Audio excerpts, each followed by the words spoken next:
Hello dear, स्वागत है आप सभी का मेरे चैनल फाइनेंस का ज्ञान में। मैं आज आपको बताऊंगा चोलामंडलम फाइनेंस कंपनी की एवरीथिंग, इंसेंटिव, सैलरी, केसेस कैसे करते हैं, टोटल डिटेल में। इतना डिटेल में तो आप जॉब करके भी नहीं जान पाएंगे कि चोलामंडलम में क्या कुछ कैसे चलता है। तो सबसे बता दूं, चोलामंडलम एक व्हीकल फाइनेंस कंपनी है। आजकल वो सब फाइनेंस कर रही है, होम फाइनेंस से लेके हर कुछ फाइनेंस कर रही है। इसमें एम्प्लॉय जो भी काम करते हैं वो काफ़ी देर समय से काम कर रहे हैं और नए नए वैकेंसी भी निकालती रहती हैं। वो नए नए ब्रांचेस खोल रही है और पूरे भारत में वो बड़े पैमाने पे अब लोन बांटने लगी है और पूरे पैन इंडिया, मतलब पूरे इंडिया में वो काम कर रही है। आज की डेट में हर छोटे बड़े स्टेट, अदर स्टेट में वो अपने ब्रांचेस खोलने जा रही है। तो चोलामंडलम में वैकेंसी की संभावनाएं काफ़ी ज़्यादा है। तो मैं आपको बताऊंगा कि चोलामंडलम में जो महत्वपूर्ण वैकेंसी होती है वो क्या होती है। एक तो बैक ऑफिस होती है, उसका डिटेल आप बोलेंगे तो मैं आपको बता दूंगा अगले वीडियो में, या कभी भी आपको जानना है चोलामंडलम बैक ऑफिस के बारे में। दो मोस्ट वैकेंसी जिसमें सबसे अधिक काम होता है वो है चोलामंडलम फाइनेंस एग्जीक्यूटिव, जिसको सेल्स फोर्स एग्जीक्यूटिव कहते हैं, या चोलामंडलम कलेक्शन एग्जीक्यूटिव, जिसे कलेक्शन फोर्स एग्जीक्यूटिव कहते हैं। चोलामंडलम में एग्जीक्यूटिव को फोर्स का नाम दिया गया है। इसमें काम बिल्कुल फोर्स की तरह करना है, बिल्कुल फास्ट काम करना है, क्योंकि चोलामंडलम के जो कस्टमर हैं वो काफ़ी मतलब चोलामंडलम जो कस्टमर उठाती है वो काफ़ी मतलब मलाई चुन के मतलब छलनी करके कस्टमर उठाती है। उसका शुरू से भी है क्योंकि वो किसी भी फाइनेंस, मतलब किसी भी व्यक्ति को फाइनेंस नहीं करती है। उसका पहले बैकग्राउंड देखती है, केवाईसी करती है और देखती है कि लोन देने लायक है कि नहीं, उसके बाद ही वो लोन देती है। क्योंकि चोलामंडलम का रेट ऑफ इंटरेस्ट बाकी सबसे बहुत ही कम में देती है, इसलिए अच्छे जितने कस्टमर है जो हैं चोलामंडलम से फाइनेंस करा चुके हैं वो फाइनेंस चोलामंडलम से ही कराते हैं। तो फाइनेंस एग्जीक्यूटिव में देखिए आपको सेगमेंट दे दिया जाएगा। जैसे आपको व्हीकल फाइनेंस में काम करना है तो कमर्शियल में अलग होगा और आपका कमर्शियल में अलग होगा और आपका पर्सनल में अलग होगा।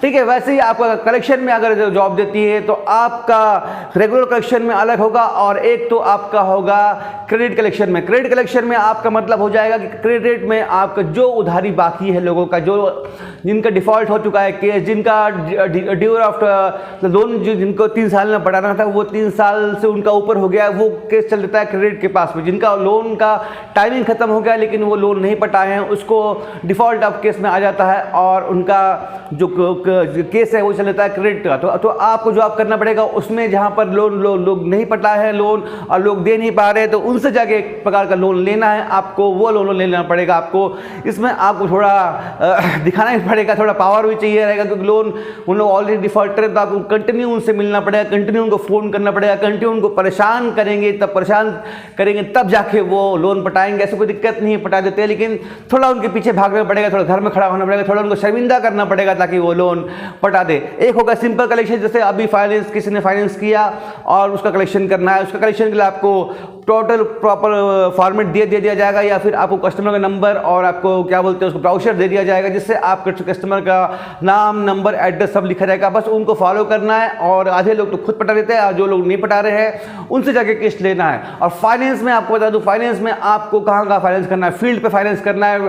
फील्ड में चाहे आप ट्रैक्टर फाइनेंस करो, चाहे आप पिकअप फाइनेंस करो, चाहे आप कार फाइनेंस करो, ये होता है फाइनेंस एग्जीक्यूटिव का काम। फाइनेंस एग्जीक्यूटिव में आपको प्रॉपर हर कुछ नहीं करना पड़ेगा, आपको प्रॉपर सेगमेंट दे दिया जाएगा, पर्सनल या फिर पर्सनल हो गया, फिर कमर्शियल हो जाएगा, फिर एग्रीकल्चर में ट्रैक्टर आ जाएगा, फिर प्राइम में आ जाएगा, ट्रक आ जाएगा, ये ट्रक आ जाएगा, ट्रक भी अपना ये कमर्शियल में आ जाएगा। तो लेकिन मैं आपको बता दूं चोलामंडलम के कस्टमर जो हैं बंदे बुदाए हैं, चोलामंडलम में होम केस बहुत ज़्यादा मिलता है, इसलिए आपको फाइलों के लिए उतना भागना नहीं पड़ेगा, लेकिन शायद थोड़ा भागना पड़ जाए। लेकिन होम कस्टमर इतने हैं जो पुराने लोग हैं। मैं भी चोलामंडलम के ऑफिस जाता हूँ, मेरे घर के पास में ही है, वहाँ मेरे दोस्त लोग काम करते हैं, 2-3 दोस्त हैं, एक तो बीएमई है और एक वहाँ पर अच्छा बहुत साथ जब मैं श्रीराम में था तब से साथ में काम कर रहा हूँ। उससे मैं भी श्रीराम में था, वो भी श्रीराम में था और अब चोलामंडलम ज्वाइन कर चुका है। मैं उन लोगों को फील्ड में जाते हुए बहुत कम देखा हूँ। मैं जब भी उसको मिलने गया हूँ वो ऑफिस में ही मुझको मिला है और ऑफिस में मैं ज़्यादातर जाता हूँ, ऑफिस में तो चेक भी करता हूँ कि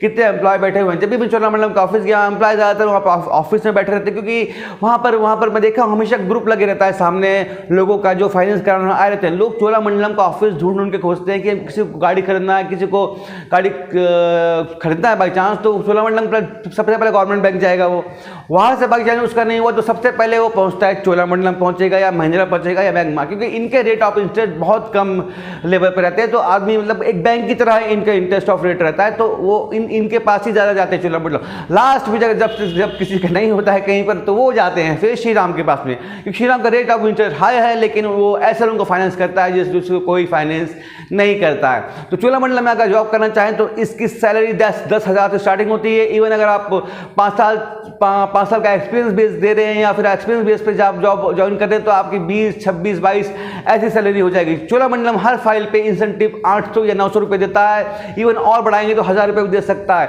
अगर आप न्यू की बात करें, न्यू में अगर चोलामंडलम में ज्वाइन कर रहे हैं एज ए फ्रेशर तो आपकी सैलरी होगी 10,000 और इंसेंटिव मिला के आप 22 से 25,000 रुपये कमा सकते हैं। ये मैंने विद प्रूफ पूछा है, विद प्रूफ कैमरा पे बोल रहा हूँ और विद प्रूफ उसके एम्प्लॉय ने मुझको बताया है कि 25,000 तो आदमी लेता ही लेता है महीने का एज ए न्यू।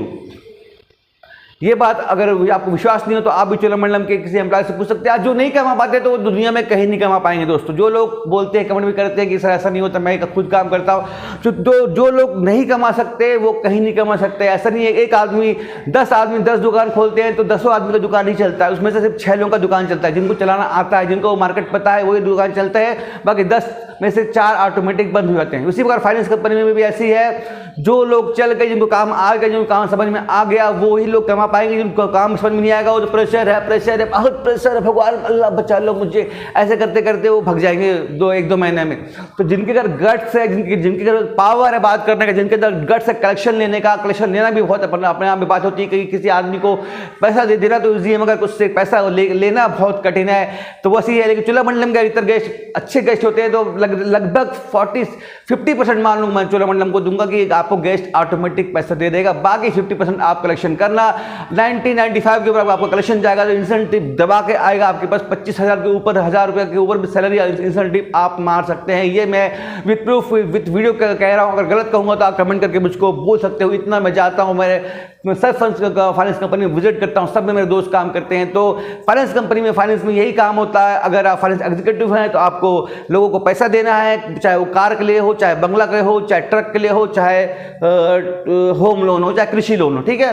कलेक्शन में आपको एक तो आपको रेगुलर कलेक्शन करना है, जो रेगुलर बेस पे जिनका फाइनेंस चल रहा है, जो जिनका टाइम पीरियड है उनका कलेक्शन करना है, या तो फिर जिनका टाइम पीरियड खत्म हो गया, जो टूट गया, जो हार्ड बकेट में जा चुका है, उनका कलेक्शन आपको उठाना। हार्ड बकेट में मतलब 4 किस्त ड्यू हो गया है उसका कलेक्शन उठाना, या फिर जिनका किस्त ही खत्म हो गया, किस्त नहीं पेड हुआ है, वो हटाया क्रेडिट में, वहां जाके आपको कलेक्शन करना है। तो इस प्रकार के बहुत से ज़्यादा सारे जॉब होते हैं। इंसेंटिव बता दिया, सैलरी बता दिया। तो चोलामंडलम में अगर काम करेंगे तो काफी डिसेंट वर्क मांगता है आपको मंडे टू फ्राइडे, सैटरडे काम करना ही है। 1.5 दिन आपको छुट्टी मिलेगा, उसमें से शनिवार भी आप छोड़ दो, उसमें भी आपको बुला लेगा, लेकिन पैसा टाइम पे देगा, इंसेंटिव टाइम पे देगा, इंप्रूवल अच्छा होगा, इंप्रूव काफी अच्छा करेंगे। क्योंकि चोलामंडलम में जो भी एग्जीक्यूटिव बनता है अगर वो 5 साल टिक गया तो उसको कुछ ना कुछ सीनियर पोस्ट या उसको बीएम पोस्ट करके कहीं भी अपना नया ब्रांच खोलेगा तो वहां पर उसको बीएम बना देता है। चोलामंडलम बहुत ज्यादा एमबीए वाले को, बीटेक वाले को नहीं बनाता है, वो अपना क्या बोलते हैं senior post, BM post, head post, product manager post नहीं देता है। वो जो काम किए आदमी, जो कंटिन्यू उसके पास काम कर रहे हैं, उनको ही बनाता है। तो चोलामंडलम में अगर काम करेंगे आप तो लॉन्ग लाइफ काम करेंगे तो डेफिनेट बोल रहा हूं आपका बीएम बन के ही बाहर निकलेंगे, या स्टेट हेड बन जाएंगे, या स्टेट प्रोडक्ट मैनेजर बन जाएंगे, या रीजनल बन जाएंगे। वो आप वहाँ पर तरक्की 100% कर लेंगे, एकदम गवर्नमेंट जॉब की तरह है।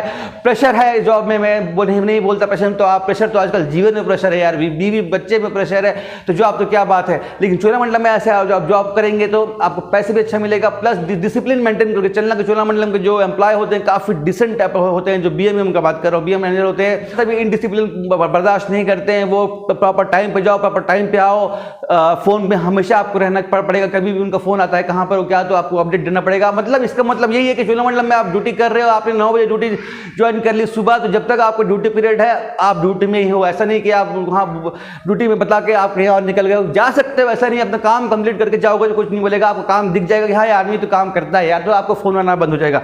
जहाँ लगेगा ये आदमी काम नहीं करता, खाली बाइक लेके तो बाहर निकल जाता है और घूमते फिरते रहता है, तो उसको फोन करना हम लोग चालू कर देंगे।